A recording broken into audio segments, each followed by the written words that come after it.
My kids are pre-millennial. They're 9 and 13. But my 13-year-old and I have these conversations all the time.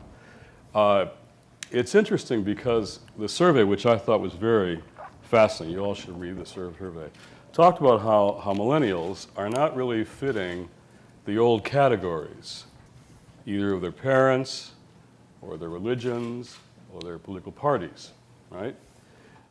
They're more motivated by sets of values. It's the most globalized generation we've ever seen in a long time. It's the most diverse.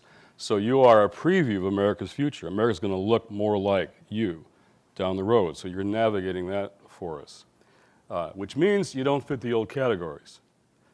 For example, from the faith side, there's a tremendous shift away among young people from the religious right. Young people are shifting away from the religious right. That does not mean there's a massive shift to Democrats. And Democrats make that mistake if they think there is. What there is really is more now, I would call it an issue-by-issue politics. What we're calling at Sojourner is a post-candidate politics. In fact, we launched today at sojo.net something called Voting for Us, and it's a number of young people saying, I'm voting for those people being trafficked today and sold into slavery. I'm voting for a friend who would have not a fifth tour of duty in Afghanistan. I'm voting for the second graders that I teach. I'm voting for the 1 billion people who live on $1 a year around the world, and so on and so on. I'm voting for my friend that she would be evaluated by her character, not her immigration status.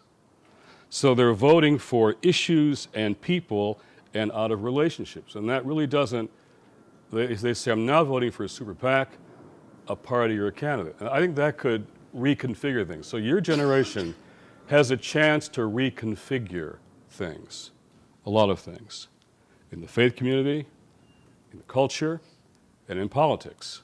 I think there's a chance to reconfigure both political parties from your generation. So the question is, what are those values? I was pleased, of course, what I'm always looking for in a survey like this, that nearly 3/4 of college-age millennials agree the economic system in this country unfairly favors the wealthy. That includes all political persuasions surveyed across the spectrum, and that we don't give everyone a fair chance in life. That's a strong consensus across the boundaries politically. And from my point of view, I'd say it's also a very biblical point of view. So I was glad to hear that point of view is expressed. I thought the conversations about, and I'll close with this, personal ethics and responsibility were very, very interesting. The question that I don't know yet, I talk to millennials all the time, I listen to them all the time, teach them here, listen to them here around the country. There's a moral conversation that I hear either religious or not, doesn't matter. The test will be what the moral compass of this generation becomes. What's the moral compass here? And the way I'd ask that question is, what are those values worth self-sacrificing for? What values are important enough to induce self-sacrifice? For me and my generation, it was the civil rights movement, the anti-war movement. It was the movements that we gave our lives to. We didn't major in college in our majors. We majored in the movements and took school on the side. So what is worth the sacrifice of your lives, energy, talents, values?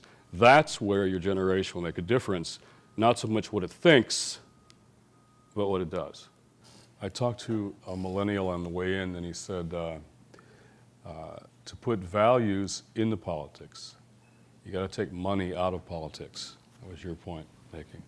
And that's, I think, more and more a millennial view.